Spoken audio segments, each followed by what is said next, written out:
One of the most coveted seminars at the Food and Wine Classic is when Laura Werlin is in the front of the room telling us more than we can imagine about cheese. That's the whole idea. You know, I figure that at this altitude and with so much information, that if everybody takes in just great flavors and a couple of bits of information, that's all they need. All right, the Sartori Company, Wisconsin-based, 5 generations, and I'm going right in with my toothpick.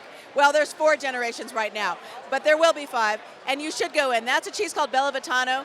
It was created by Sartori, based on sort of an Italian mountain-style cheese, but really it's its own thing. It's got some sweetness, right? And it's got that little bit of a texture I love. Yeah, it's got those crystals that I call cheese crack because they're so addictive, but they're illegal. I was searching for the word cheese crack.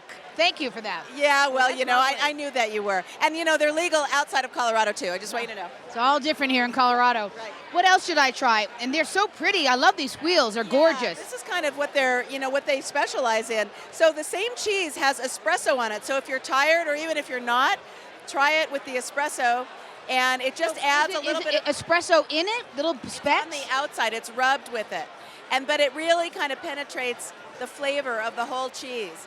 And it just is very complimentary. Wow. You know, it's like coffee and cream, right? Very innovative. Is anybody else doing something like that? There's only one other cheesemaker that I know, and theirs is a cheddar, so it's a completely different cheese. All right. So let's finish with this Grand Champion. It says 2010 Grand Champion from the Wisconsin State Fair. That's got to be pretty competitive. Well, the Wisconsin State Fair is competitive for sure. So this is Asiago, but you can see that it's got some flavors on it. It's got rosemary and olive oil. So you're probably familiar with Asiago, but you're probably not as familiar with ones that have rosemary and olive oil that it's been rubbed with.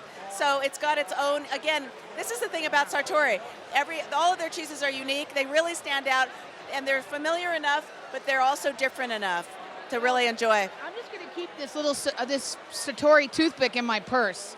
So when I go to the supermarket or my specialty food store, I'll be reminded. Awesome product. Thank you so much, Laura. You're so welcome. And there's so much more that they make and other cheesemakers in the U.S. make. So I just say go for it. We love American cheese.